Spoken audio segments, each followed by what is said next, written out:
Hey, what's happening, guys? Huh? What does that mean? Let's find out.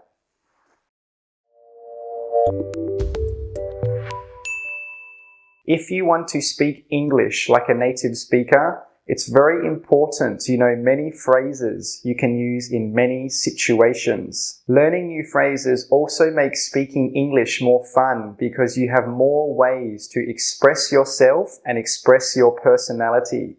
So let's get started and look at the first phrase for today. The first phrase for today is, how have you been? How have you been? This is a very common phrase we say to people that we know that we haven't seen for a long time, many weeks, many months. It means during the time that we haven't seen each other. Have you been okay? What have you been doing? And when we say it really quickly, it sounds like this. How you been? How you been? We don't say you, we say ya, and we don't say been, we say been. How you been? Now you try. How you been? And if someone says this to you, a very common response is, yeah, I've been good. What about you? Or, I've just been busy working. Or, I've just been busy studying. What about you?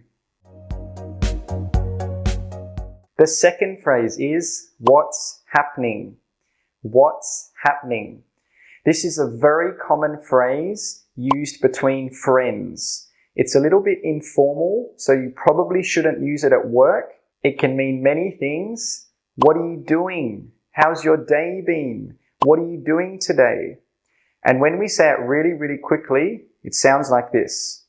What's happening? What's happening? We don't say happening, we say happening. What's happening? Now you try. What's happening? And if someone says this to you, a very common response is, not much, I'm just, and then you say what you're doing. So for example, not much, I'm just studying, or not much, I just got home from work. And the third phrase is, where have you been? Where have you been? This is a very common phrase we say to someone that we haven't seen for a long time, but we should have seen them. For example, maybe you work together and you normally see each other from Monday to Friday, but maybe you haven't seen that person for 2 weeks, and then they come back to work. You can say, where have you been? Where have you been? And when we say this really quickly, it sounds like this. Where you been? Where you been? We don't say you, we say ya. We don't say been, we say been. Like this. Where you been? Where you been? Now you try. Where you been? And if someone says this to you, some common answers are, I've been sick, I've been overseas, and I've been studying. And the next phrase is, how's your day going? How's your day going? This is a very common phrase we use to start a conversation with anyone at any time. You can use it informally and formally. And when we say it really quickly, it sounds like this. How's your day going? How's your day going? We don't say you, we say ya. And we don't say going, we say goin'. How's your day going? How's your day going? Now you try. How's your day going?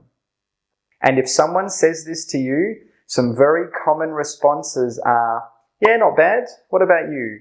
Or, yeah, it's been busy. What about you? And the last phrase for today is, have you been busy today? Have you been busy today?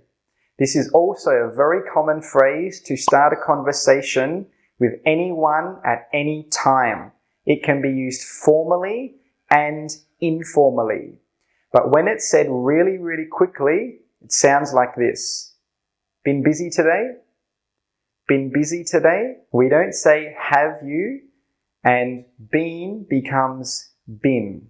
So it sounds like this. Been busy today? Been busy today? Now you try. Been busy today? And if someone asks you this, a very common response is, yeah, pretty busy. What about you? Or, no, not really. What about you?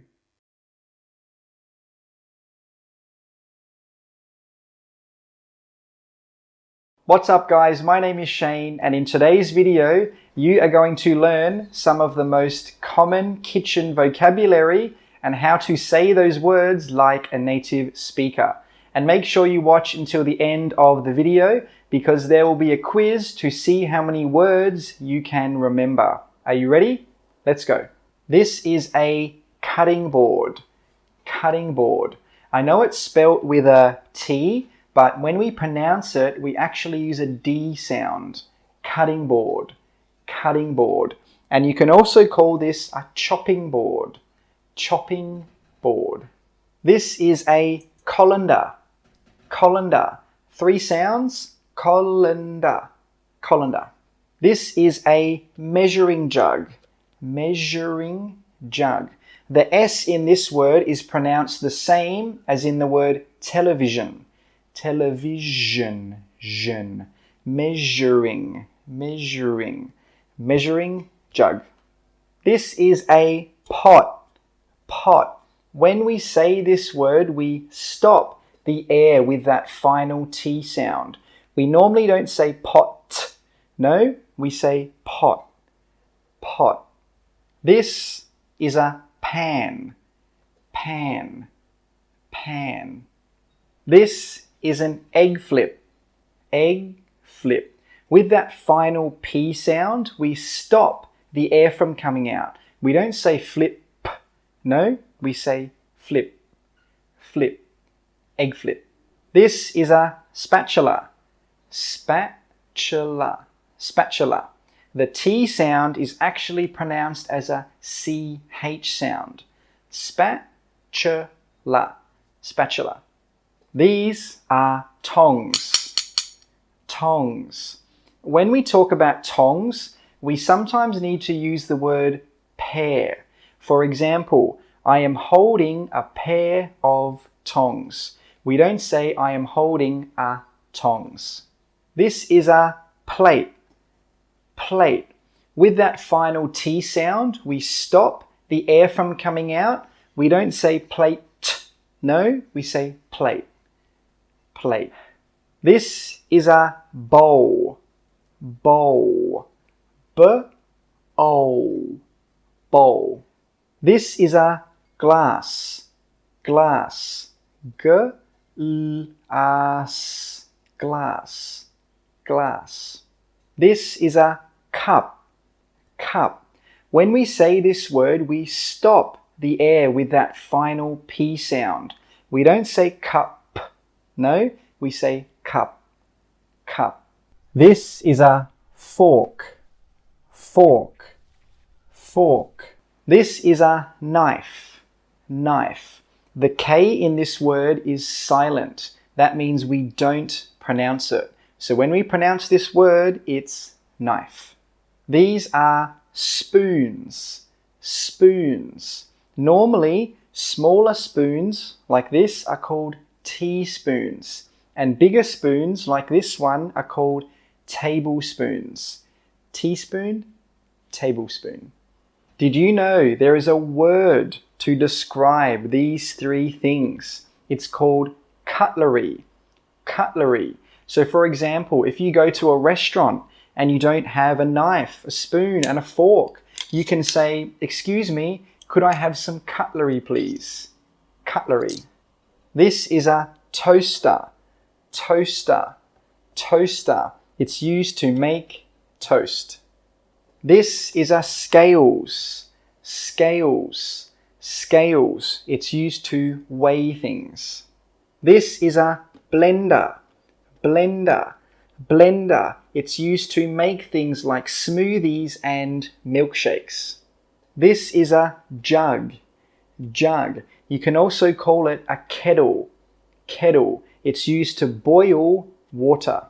This is an oven, oven, oven. With that V sound, your throat should vibrate. V, oven, These are oven mitts. Oven mitts. You put them on your hands to protect your hands when you're cooking. Oven mitts. This is a fridge. Fridge. Fridge. With that DG sound, it sounds like this. J, j. Your throat should vibrate as well. J, fridge. This is a stove top. Stove top. Stove top. And with that final P sound, we stop the air from coming out and we just say top. We don't say top. This is a bench top. Bench top. Bench top. Okay, they are all the words for today. Now let's have a little quiz to see how many words you remember. This is a spatula. Spatula. This is an egg flip. Egg flip. This is a measuring jug. Measuring jug. This is a scales. Scales. These are oven mitts. Oven mitts. Oven mitts. The word for these three things together is cutlery. Cutlery.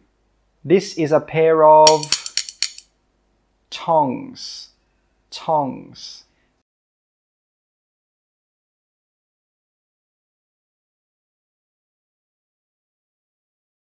I had met her before you introduced her to me.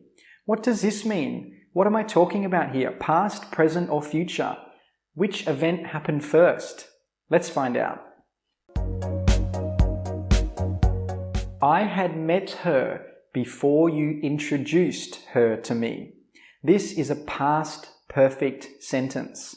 So how do we make it? What's the structure here?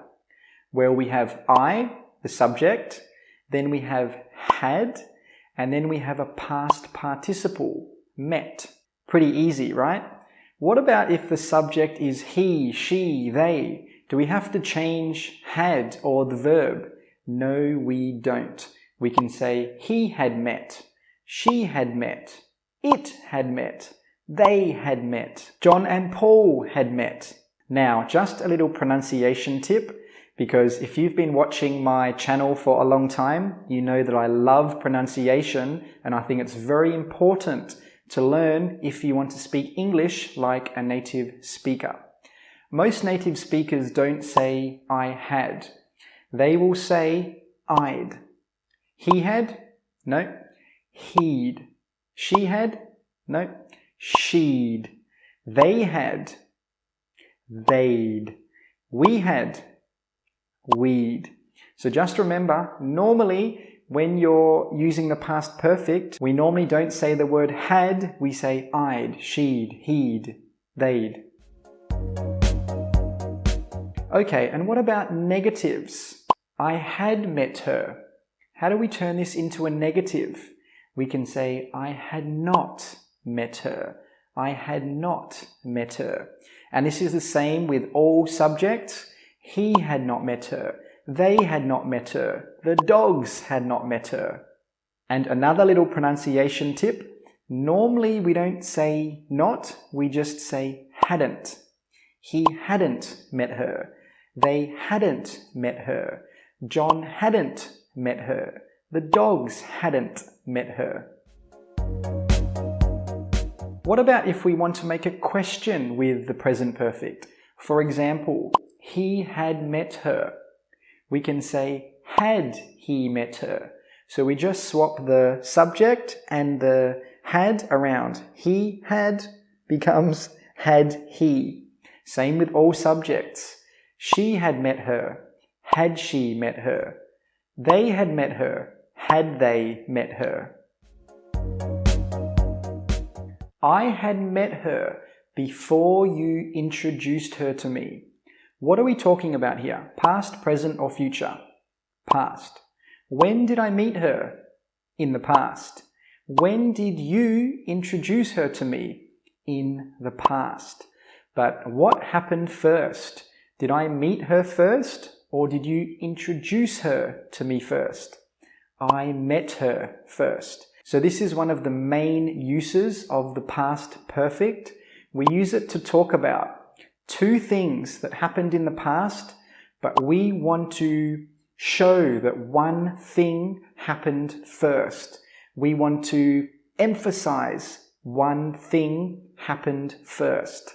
Another example could be, she stayed up all night because she had received bad news. So this is saying that she received bad news first. This is the first event in the past. And then second, she stayed up all night.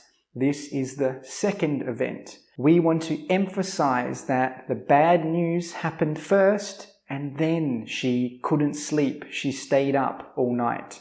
Let's look at another use of the past perfect. She had established her company before 2015. She had established her company before 2015. What are we talking about here? Past, present, or future? The past. Do we know when she established her company? Yes, it was some time before 2015. So this is another use of the past perfect. We can use it to show that one event happened before another event at a specific time. So the specific time is 2015, and then we are showing that she had established her company before 2015. And the third use of the past perfect. His mother asked us if we had studied for the exam. His mother asked us if we had studied for the exam. When did his mother ask us? In the past. Is she asking, did they study in the past, present, or the future? She is asking about the past. So again, we are using the past perfect to talk about two events that happened in the past, but this time we are using it for reported speech. We are telling someone what someone else told us. And what tense do you think the original question was in? It was probably in the present perfect. The mother probably said, "Have you studied for your exam yet?" And normally, when we have a present perfect statement or question, and we want to turn it into reported speech, we normally use the past perfect. Another example, she said she had hurt her leg. She said she had hurt her leg. So again, we are using the past perfect to talk about two events in the past, but we are using it for reported speech. We are using it to say what someone said in the past. So what do you think the original statement was? She probably said, "I have hurt my leg. I have hurt my leg." So again, normally when we have a present perfect sentence, we use past perfect to talk about reported speech. Another use of the past perfect, she had just left when I got home. She had just left when I got home. When did she leave? Past, present, or future? The past. When did I get home? Past, present, or future? Past. So again, we're talking about two events in the past. But do you think that she left a long time before I got home or only a short time before I got home? She left a short time before I got home. So this is another use of the past perfect. We can use it to say that something else happened a short time before something else. Another example could be, the bus had just left when we got to the bus stop. The bus had just left when we got to the bus stop. Did the bus leave a long time before we got to the bus stop? No, it left a very short time before we get there. So just remember, you can also use the past perfect to say that one thing happened a short time before another thing in the past. She wished she had seen her friend. She wished she had seen her friend. Did she see her friend? No. Is she happy that she didn't see her friend in the past? No, she isn't. So this is another use of the past perfect. We can use it when we are dissatisfied with the past, when we are not happy with the past, when you wish that you could change the past. Another example could be, I wish I had told her the truth. I wish I had told her the truth. This means that I didn't tell her the truth, but I wish I could change the past and tell her the truth. Okay, now we have learned the basics of the past simple tense in English. So let's have a little quiz to test your understanding. I will show you some words and I want you to make a past perfect sentence. Number 1, plane leave before I go airport. Plane leave before I go airport. And the correct answer is, the plane had left before I got to the airport. The plane had left before I got to the airport. Remember, with past perfect, we use had and then a past participle. Number 2, you study English before move America. Question. You study English before move America. Question. And the correct answer is, had you studied English before you moved to America? Remember, with the question, we just swap the subject and had around. So the positive statement would be you had, but the question would be had you. Number 3, boy said, wish not do that. Boy said, wish not do that.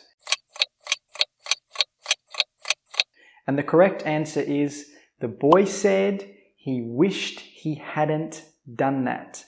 He wished he hadn't done that. Remember, with the past perfect, we need that had and then we need a past participle. And the past participle of do is done. Hadn't done that. Okay, let's start off with some formal phrases first. Number 1, I'm happy to be of assistance. I'm happy to be of assistance.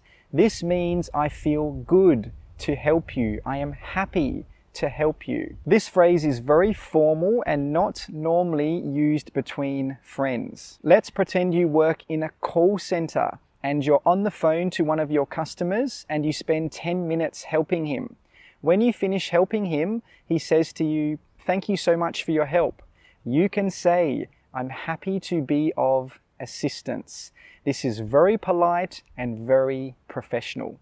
Number 2, I'm happy to be of service. I'm happy to be of service. This is a very formal phrase and normally used in places like luxury hotels. I'm happy to be of service means I am happy to have helped you. Let's pretend you work at reception for a very luxury hotel. You have a guest who comes to check in, and when you finish checking him in, he says, "Thank you for your help." You can say to him, "I'm happy to be of service, sir." This is very polite and very professional. Number 3, I'm happy to help. I'm happy to help.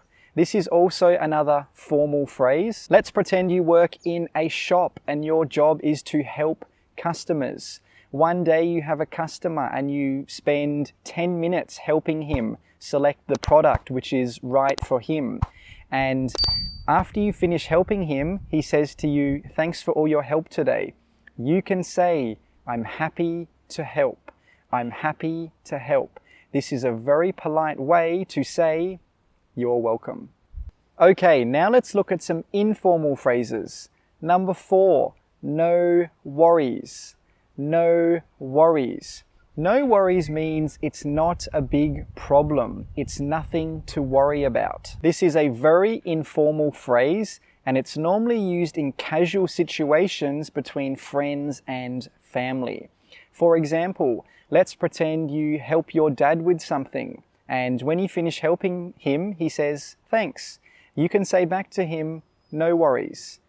No worries. This is a really good phrase to use in informal situations, and it will make you sound like a native speaker. Number 5, not a problem. Not a problem. This is also another informal phrase, and it's normally used in casual situations between friends and family. This phrase means exactly what it says. It means it was no problem to help or do what you did. It didn't inconvenience you. Let's pretend you help your mum bring in some shopping from outside. And when you bring in the shopping, she says to you, thanks. You can say back to her, not a problem. Not a problem. This is a very common phrase we use to say you're welcome in informal situations. So try it yourself and you will sound like a native speaker. Number 6, it was my pleasure. It was my pleasure. This phrase can be informal or formal, depending on how you use it. Pleasure means a good feeling. So if you say, it was my pleasure, it means I felt good to help you. Let's pretend you are a job interviewer, and after you finish interviewing someone, the person you interviewed says to you, thanks for your time. You can say to them, it was my pleasure. It was my pleasure. But if you want to make it less formal, you can just say pleasure. Pleasure. This is much less formal than saying it was my pleasure. Number 7, it was nothing. It was nothing. This phrase is informal and can be used in most situations that aren't really formal. It was nothing just means it was no problem. It didn't take any effort to do what you did. Let's pretend your friend just had a baby and you babysit your friend's baby for the day while she's at work. And when she comes home from work, she says to you, thanks for looking after my baby today. You can say, it was nothing. It was nothing. This is a really nice way to say, you're welcome. Number 8, any time. Any time. This phrase is informal and it can be used in most situations that aren't really formal. Anytime means exactly what it says. It means you are happy to help that person at any time. Let's pretend your friend calls you and he asks you about computers and you help him with his questions. When you finish talking, he says, thanks for all your help. You can say any time. Any time. This means he can ask you any time. This is a really nice way to say you're welcome. Number 9, don't worry about it. Don't worry about it. This phrase is informal and it can be used in most situations that aren't really formal. Don't worry about it means exactly what it says. It means don't think about it. It was not a problem to help and you don't have to say thank you. Let's pretend your friend asks you to borrow $50 and you give him the $50 to borrow and he says, thanks so much. You can say, don't worry about it. Don't worry about it. This is a really nice way to say, you're welcome. Number 10, don't mention it. Don't mention it. This phrase is informal and it can be used in most situations that aren't really formal. The word mention means to talk about something. So if you say don't mention it, that means don't talk about it. It was no problem to help. Let's pretend you help your friend do a university project and at the end he says to you, thanks so much for your help, I really appreciate it. You can say, don't mention it. Don't mention it. This is a very good phrase to say you're welcome and you'll sound like a native speaker. Did you know that if someone says thank you to you, you can sometimes reply by saying thank you back to them? Let's pretend you help your friend with something, and after you help your friend, that friend buys you a really expensive watch to say thank you. And when he gives it to you, he says, thank you so much for all your help. I really appreciate it. You can say back to your friend, no, thank you. No, thank you. And note here how I really emphasize the word you.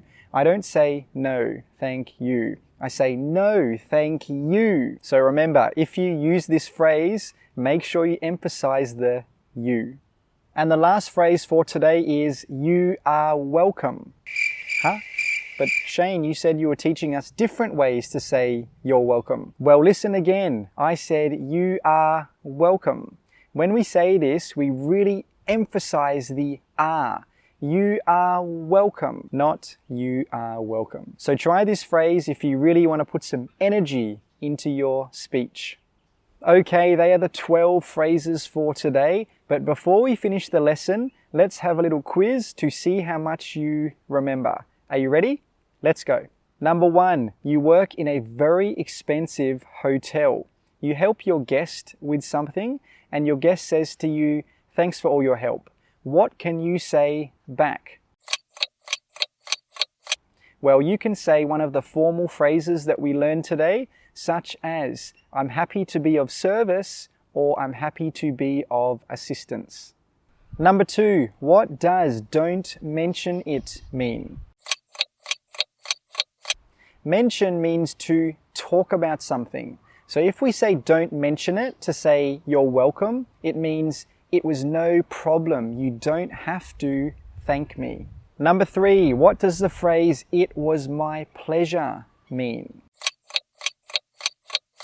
Pleasure is a good feeling. So when we say "it was my pleasure" to say "you're welcome," this means it made me feel good to help you. Number 4, let's pretend you help your friend with something.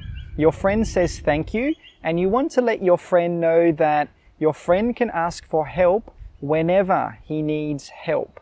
What can you say to him? You can say any time.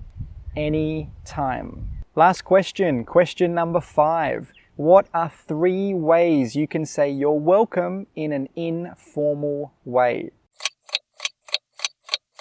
You can say "no worries," "not a problem," "don't worry about it," or any of the other phrases that we looked at today.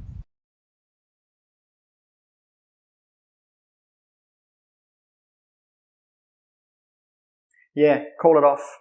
Call off the meeting. I can't get there today because I've got to film this YouTube video. Yep, okay, bye. I just used a very common phrasal verb. What was it and what does it mean? Let's find out.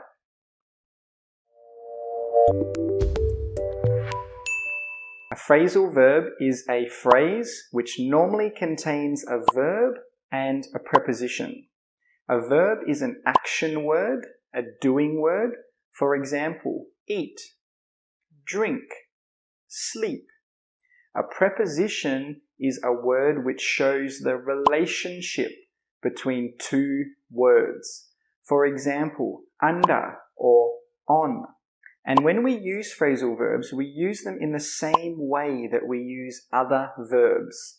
For example, when we use a phrasal verb, the sentence has to make sense.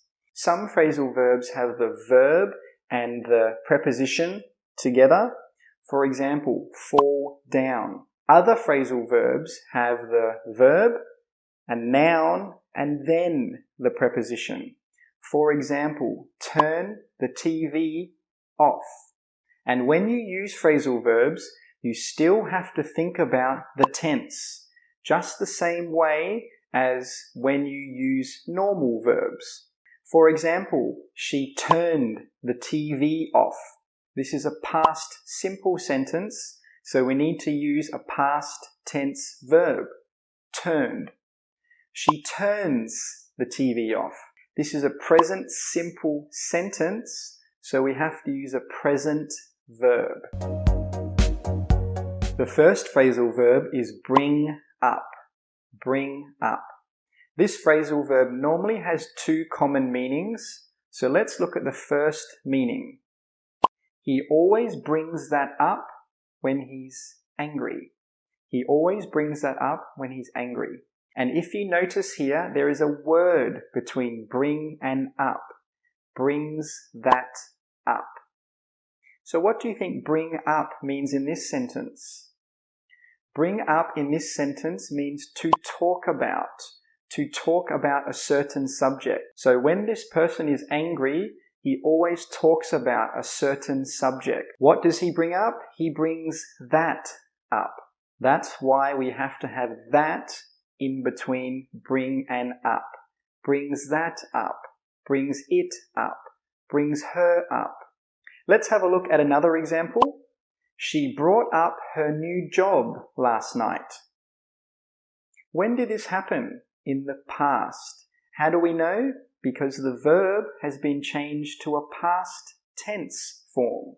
Bring becomes brought. And what did she do? She talked about her job last night. So just remember, one of the meanings of brought up means to talk about. Okay, let's look at the second meaning. Mothers and fathers normally bring up their children. Mothers and fathers normally bring up their children. What do you think bring up means in this sentence? It means to look after, to raise, to teach, to help grow. This is a very common expression we use with parents and children. Parents bring up their children. It means they help them grow, they teach them, they look after them. So just remember, bring up has two main meanings. Number one, to talk about something, and number two, to raise, to teach, to help grow up. Do you remember in the intro I said call off the meeting? Call off the meeting. What do you think that means? Call off means to cancel. So if I say call off the meeting, I decided that the meeting won't happen. Let's look at another example. The football game has been called off. The football game has been called off. And if you look at the verb here, you can see that it's been changed to called. Why? Because it's a present perfect tense. We have the word has. And normally, after the word has, we need a past participle. So phrasal verbs are exactly the same as normal verbs. You always have to think about what tense is it. So what do you think this sentence means? Did the game happen or it didn't happen?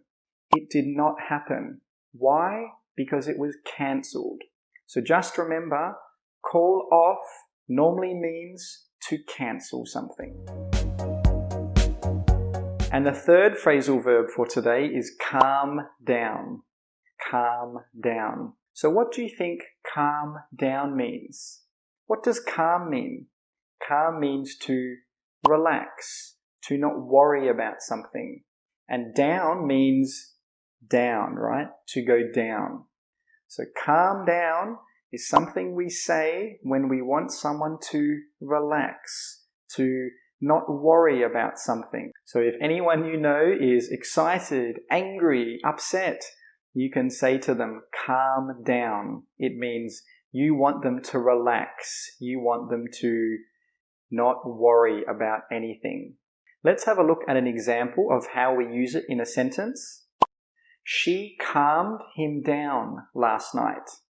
When did this happen? In the past. How do we know? Because the calm has been changed to calmed. Calmed. And you can also see here that we've put him in between calmed and down. Calmed him down. So what does this mean? Who was upset or angry or worried in the past? He was. Who helped him to relax? She did, the woman did, the girl did. So this is a very common phrase you can use if you want someone to relax. You can say, calm down. Can you help me figure out the problem? Can you help me figure out the problem? The next phrasal verb is figure out. Figure out. What do you think figure out means? Can you help me figure out the problem? Figure out means to understand or to solve the problem. So if I say, can you help me figure out the problem? that means, can you help me understand the problem? Can you help me solve the problem? Because now I can't solve it and now I don't understand. Okay, let's look at another example. He figured out the problem last night.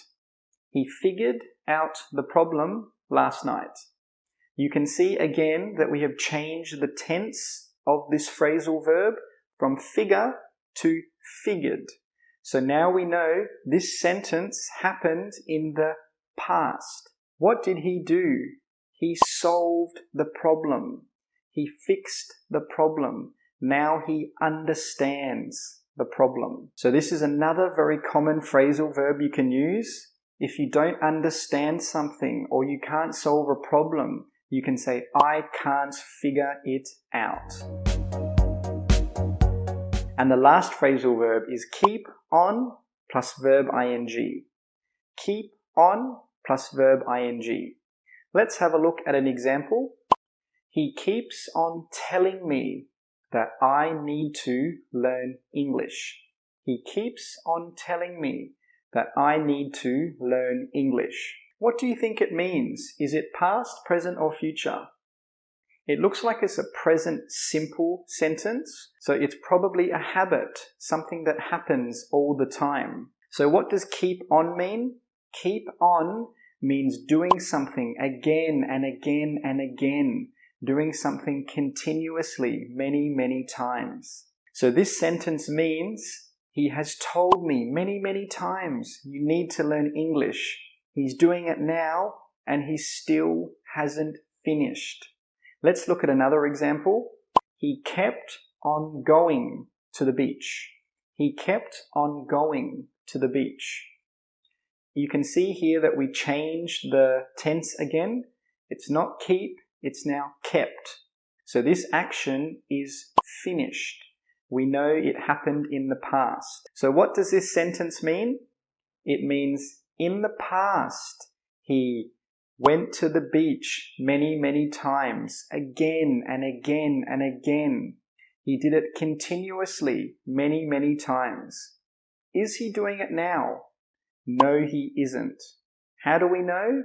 Because we use the past tense. We said kept on going. So just remember, when you're using phrasal verbs, always think about what tense am I using? Is it past? Is it present? Is it a perfect tense? And this will make using phrasal verbs much, much easier. And this is a very good phrasal verb to use when something keeps happening again and again and again. Keep on plus verb ing. And they are the 5 phrasal verbs for today.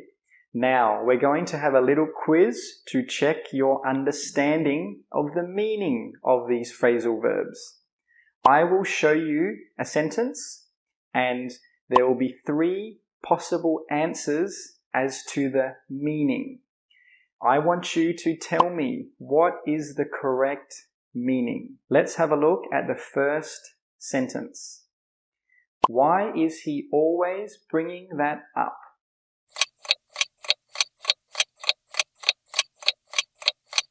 And the correct answer is C. This means, why is he always talking about that subject? Remember, bringing up means to talk about something. Question 2. Has the meeting been called off?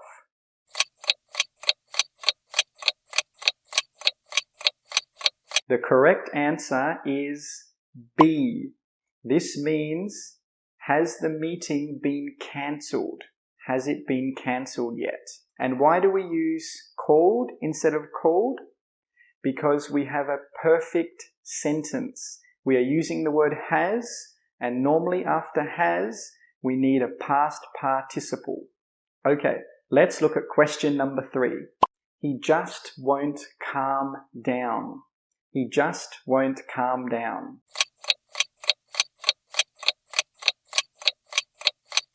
And the correct answer is A. This means he will not relax. He is still worrying. He still has a problem with something. He will not relax. Question 4. You have to figure this out.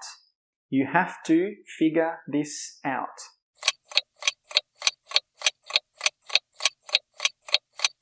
And the correct answer is C.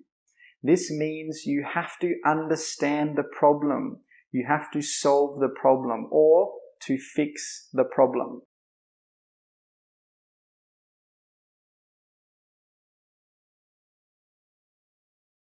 If it rains, I take an umbrella.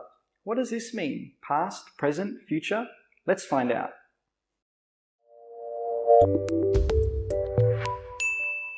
Before we talk about the zero conditional, we need to talk about what conditionals are. Sometimes we call conditionals if clauses because they talk about something that didn't happen in the past or something that might happen in the present or in the future.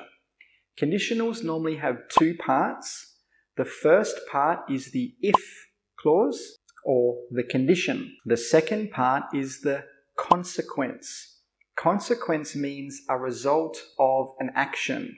For example, this happens first and then because of this, this happens. Something else happens. There are four main types of conditionals: the zero conditional, the first conditional, the second conditional, and the third conditional. Today we talk about the zero conditional.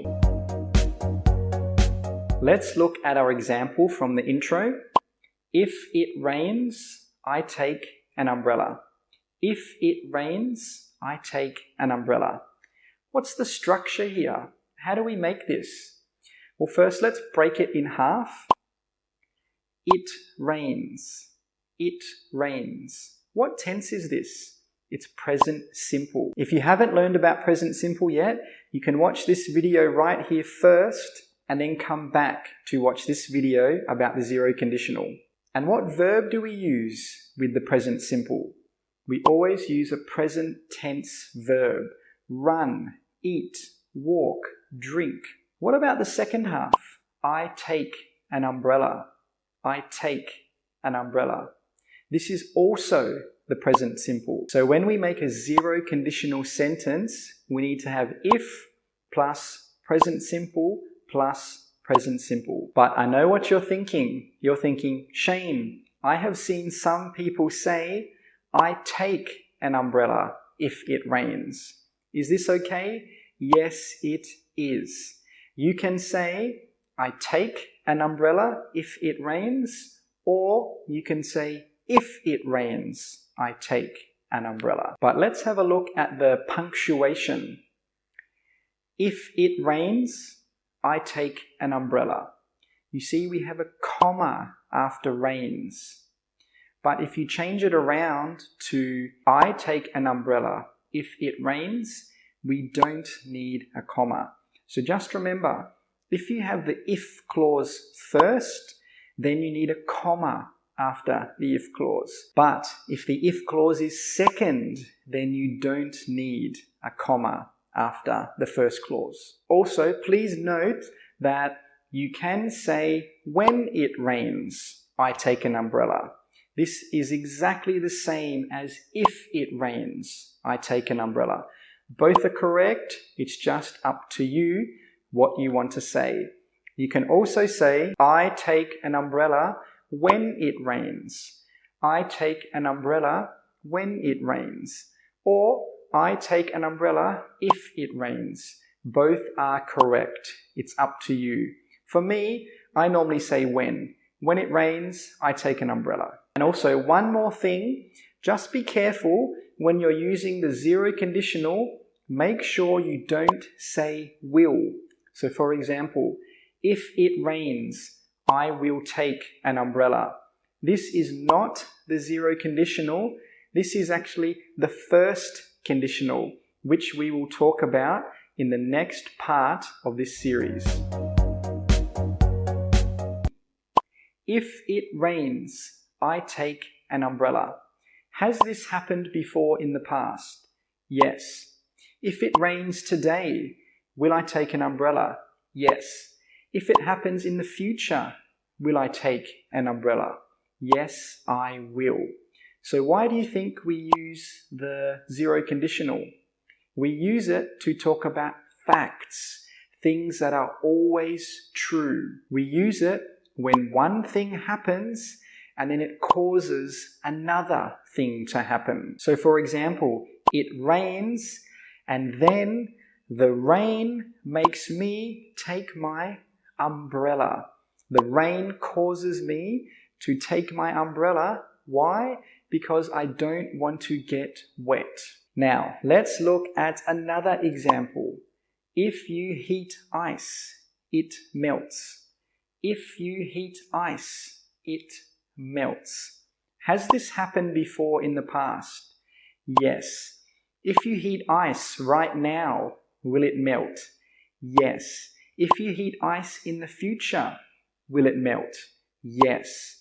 Because remember, the zero conditional is used to talk about things that are true, things that are always true and they do not change. It doesn't matter when you heat ice, it will still melt, past, present, or future. Now we have learned about the zero conditional, how to make it and what it means, but let's have a quick quiz to test your understanding. I will show you some words and I want you to make a zero conditional sentence. Number 1, I happy, I smile. I happy, I smile. And the correct sentence is, if I'm happy, I smile. If I'm happy, I smile. Or you could say, I smile if I'm happy. Both are correct. Both are right. But just remember, if you have the if clause first, if I'm happy, I smile, we need a comma after the happy. Number 2, it's cold, wear jacket. It's cold, wear jacket. The correct answer is, if it's cold, I wear a jacket. If it's cold, I wear a jacket. Or, I wear a jacket if it's cold. Both are correct. And the last question. Rains, grass wet. Rains, grass wet. And the correct answer is, if it rains, the grass is wet. If it rains, the grass is wet. Or, the grass is wet if it rains. The grass is wet if it rains. This is true all of the time. Every time it rains, the grass is wet. Okay, and for the last part of the quiz, I will show you some sentences and I want you to tell me, are these sentences zero conditional and why? The first sentence, if you write to me, I will reply. If you write to me, I will reply. This is not a zero conditional sentence because we have if plus present simple plus will. Remember, with a zero conditional, we need to have if plus present simple plus present simple. We cannot have will and we cannot have a verb ing.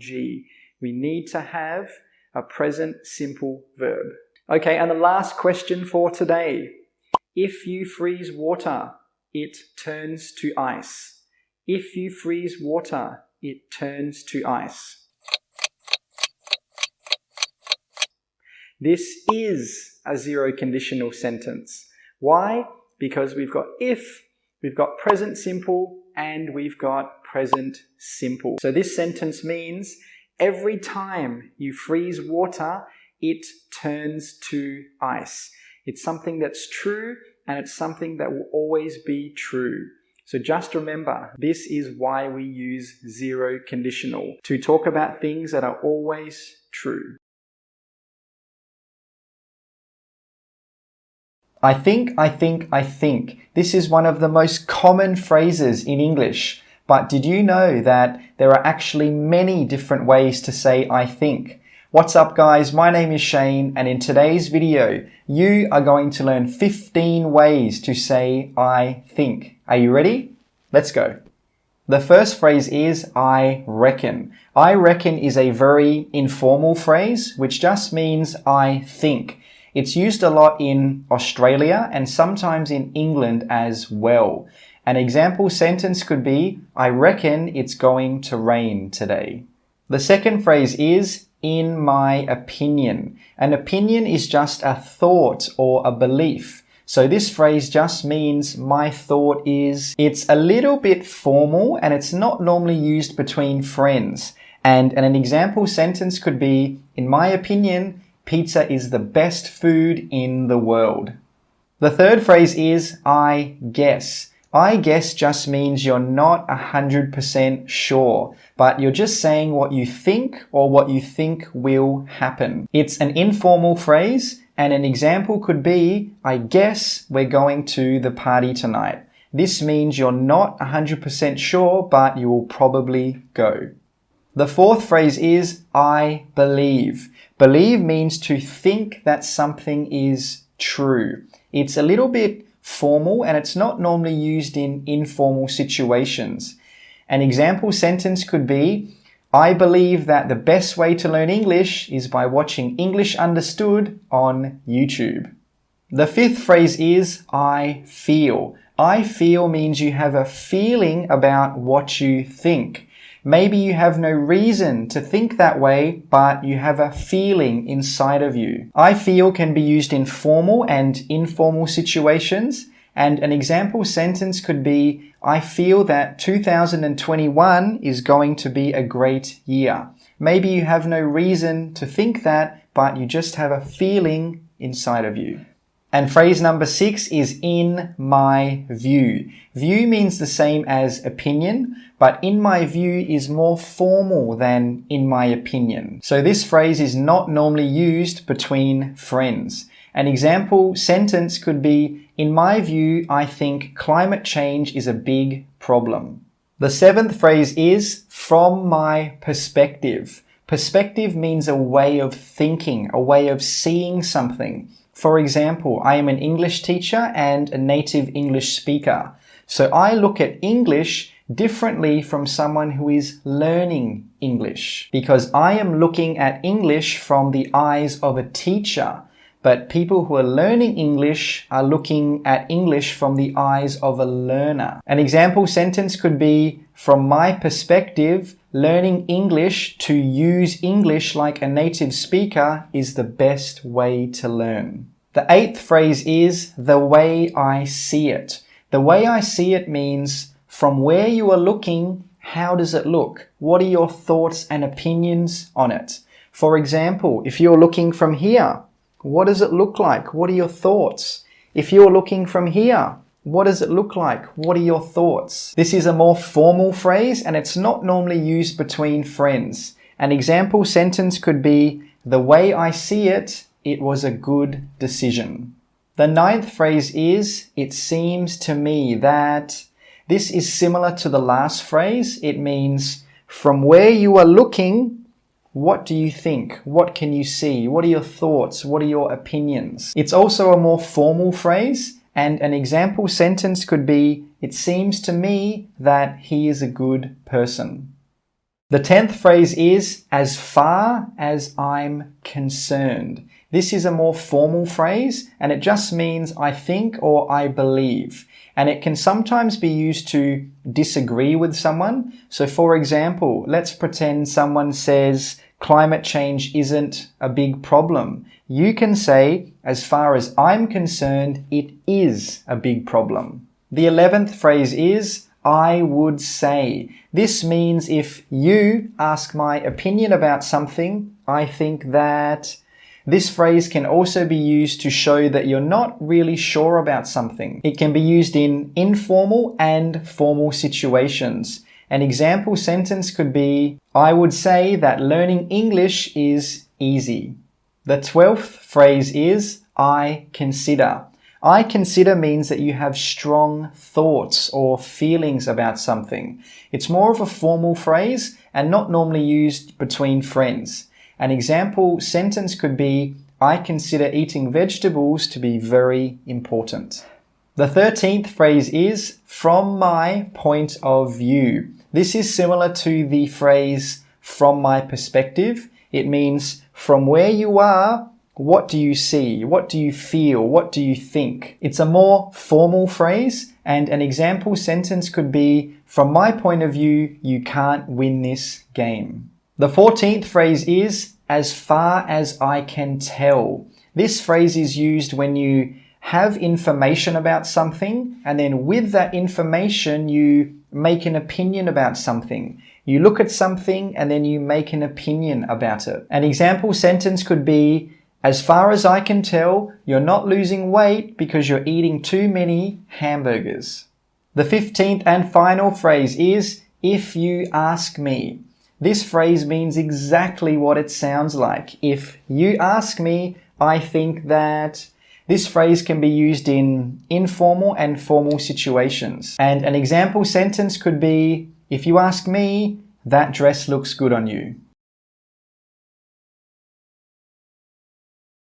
What's up guys, my name is Shane, and in today's video, you are going to improve your English listening skills. Listening is such an important skill in English if you want to take your English to a native speaker level. Because if you can't understand what someone is saying to you, how can you have a conversation with them? You can't, right?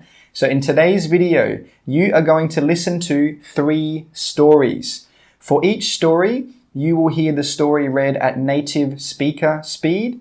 Then you will hear it read at a slower speed with the words on the screen. And finally, there will be some questions for you to check your understanding of the story. Are you ready? Let's go. Story number 1, The Girl Who Loved the Beach. Once upon a time, there was a girl named June. June had long brown hair with brown eyes. Ever since she was a child, she loved going to the beach. Nothing would make her feel better than walking along that soft white sand at the beach. Walking along the beach gave her a feeling of being alive. It gave her energy. It gave her happiness. One summer's day, June was walking along the beach when she heard a yelping sound. She turned around and saw a little brown dog lying on the sand under a big tree branch. June raced over to the dog and pulled the branch off the little dog. June looked up and thought that the branch must have fallen on the dog and hurt the dog's leg. June picked up the dog and took it back home to her house. She looked after the dog, fed the dog, washed the dog, and gave the dog a place to sleep. After a few weeks of June taking care of the dog, June became attached to the dog. She didn't want to let it go, so she decided to keep the dog. She even decided to name the dog. She called it Lucky because it was lucky to not have been killed by the branch falling on it. And after that, instead of going to the beach alone every day, she took her new friend. And they lived together until the end of their days. Okay, now at a slower speed. Story number 1, The Girl Who Loved the Beach. Once upon a time, there was a girl named June. June had long brown hair with brown eyes. Ever since she was a child, she loved going to the beach. Nothing would make her feel better than walking along that soft white sand at the beach. Walking along the beach gave her a feeling of being alive. It gave her energy. It gave her happiness. One summer's day, June was walking along the beach when she heard a yelping sound. She turned around and saw a little brown dog lying on the sand under a big tree branch. June raced over to the dog and pulled the branch off the little dog. June looked up and thought that the branch must have fallen on the dog and hurt the dog's leg. June picked up the dog and took it back home to her house. She looked after the dog, fed the dog, washed the dog, and gave the dog a place to sleep. After a few weeks of June taking care of the dog, June became attached to the dog. She didn't want to let it go, so she decided to keep the dog. She even decided to name the dog. She called it Lucky because it was lucky to not have been killed by the branch falling on it. And after that, instead of going to the beach alone every day, she took her new friend. And they lived together until the end of their days. Okay, now let's find out how much you understood in the story. Question number 1. What was the girl's name? Her name was June. Number 2. How did the beach make June feel? Well, it made her feel alive. It gave her happiness. It gave her energy. Number 3. What did she hear? She heard a dog yelping. And question number 4. What happened to the dog? A tree branch fell on it. And last question, what did June name the dog? She named it Lucky. Story number 2, going to university. Going to university is a big step in a young person's life. It could determine their future. What they choose to study could change the outcome of their life. So how do you know what to choose to study? Some people say that you should just go where the money is. Study something that will give you a good career that is well paid. But is that really the best way? Is it worth doing something you don't like just to earn money? Other people say that you should study what you enjoy. Study something that you are interested in, something that makes you feel excited to learn. But is this really the best way? Is it worth spending time and money studying something that may not give you a well-paying job? Some subjects that students study for enjoyment may not have many job opportunities. It's a tough decision. At the end of the day, in life, there is no right and wrong choice. It all depends upon how you look at the situation you're in. Okay, now at a slower speed. Story number 2, going to university. Going to university is a big step in a young person's life. It could determine their future. What they choose to study could change the outcome of their life. So how do you know what to choose to study? Some people say that you should just go where the money is. Study something that'll give you a good career that is well paid. But is that really the best way? Is it worth doing something you don't like just to earn good money? Other people say that you should study what you enjoy. Study something that you are interested in, something that makes you feel excited to learn. But is this really the best way? Is it worth spending time and money studying something that may not give you a well-paying job? Some subjects that students study for enjoyment may not have many job opportunities. It's a tough decision. At the end of the day, in life, there is no right and wrong choice. It all depends upon how you look at the situation you are in. Okay, how much did you understand? Let's find out. In the story, there were 2 ways to decide what to study. What were they? Number 1 was following the money, studying something that can give you a well-paying job. And number 2 was studying something that gives you enjoyment. Now, what was the problem with studying something that will give you a well-paying job?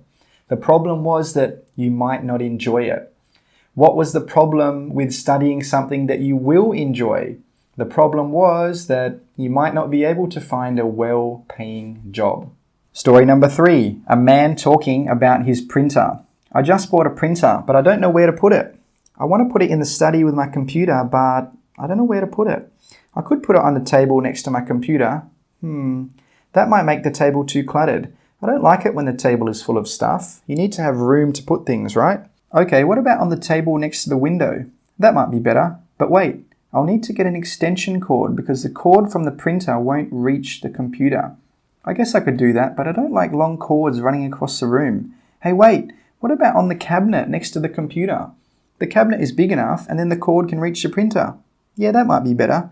Okay, yeah, I think that might be the best option. I'll put it there. Okay, one more time at a slower speed. Story number 3, a man talking about his printer. I just bought a printer, but I don't know where to put it. I want to put it in the study with my computer, but I don't know where to put it. I could put it on the table next to my computer. That might make the table too cluttered. I don't like it when the table is full of stuff. You need to have room to put things, right? Okay, what about on the table next to the window? That might be better. But wait, I'll need to get an extension cord because the cord from the printer won't reach the computer. I guess I could do that, but I don't like long cords running across the room. Hey, wait, what about on the cabinet next to the computer? The cabinet is big enough and then the cord can reach the printer. Yeah, that might be better. Okay, yeah, I think that might be the best option. I'll put it there. Okay, let's see how much you understood. Question number 1. Where were the 3 places that the man thought about putting his printer? Number 1, the table next to the computer. Number 2, the table next to the window. And number 3, the cabinet next to the computer. What was his problem with putting the printer on the table next to the window? He needed an extension cord, and he said he didn't like extension cords running across the room. And last question, where did he decide to put the printer? He decided to put it on the cabinet next to the computer.